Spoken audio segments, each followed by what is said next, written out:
Hello， 大家好。我哋今次呢條片呢，最主要會係介紹 AR 抗反光玻璃貼嘅。咁我哋最主要呢條片，我哋會講幾樣嘢啦。第一就係 AR 抗反光嘅原理啦，同埋點解會玻璃貼貼咗之後會反光。另外第三呢，我哋會做個實測喺室內同埋室外。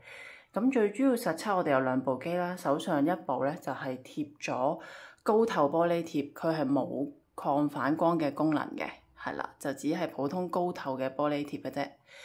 另外呢一款咧就係有抗反光嘅功能嘅高透玻璃貼。如果大家想了解更多嘅廣東話手機配件咧，咁可以追蹤我哋呢一個 channel 嘅。咁呢個 channel 我哋啱啱先開始嘅啫，咁就希望大家支持啦。手頭上我哋有兩部 S25 Ultra 最新嘅手機，咁我哋會喺同一個光源底下，將個 mon tune 到同一個光源底下去測試嘅，係啦。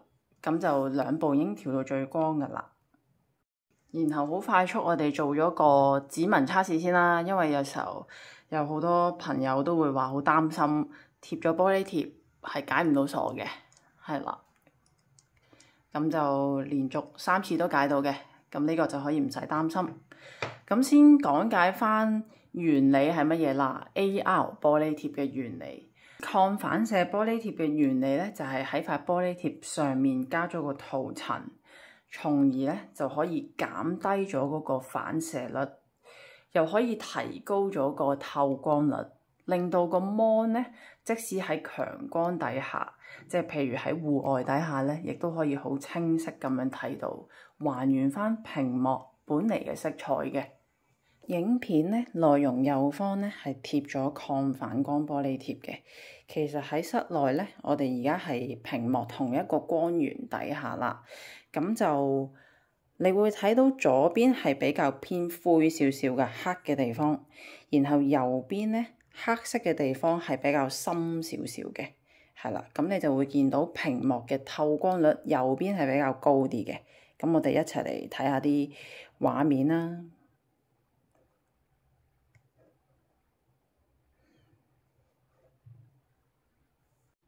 畫面所見右邊嘅色澤度咧係會更加高嘅，還原翻屏幕本嚟嘅色彩嘅。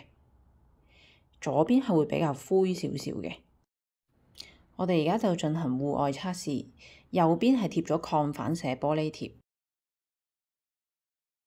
而家我哋就睇下啲影片啦。咁就上方就貼咗抗反射玻璃貼，你會睇到個色彩還原度咧係會高好多啦。咁同埋顏色上咧，佢係會比較鮮豔啲嘅。而普通玻璃貼咧，佢係會玻璃嘅折射比較高，同埋反射咧亦都會比較多嘅。會貼 AR 抗反射玻璃貼嘅原因咧，其實有3種嘅。咁第一種就係對屏幕嘅色澤度較為高要求嘅用家啦。第二種咧就係戶外嘅時候係睇唔清楚屏幕嘅用家嘅。咁第三種就係如果揸車嘅時候咧，因為反光而睇唔到導航嘅用家。我哋測試手機咧，除咗係三星咁啱有2部可以比較之外咧，其實蘋果啦或者係 Google 啊、華碩啊嗰啲都係有出抗反射玻璃貼嘅，係啦。咁除咗手機咧，平板啊嗰啲都會有嘅。型號可以喺 WhatsApp 查詢我哋更多啊。咁下面我哋有 WhatsApp 電話 number 嘅。咁就最下面我哋連結影片下方連結咧，可以去到我哋 Mushi Store HK 度查詢更加多嘅商品，或者到門市查詢。Thank you 大家。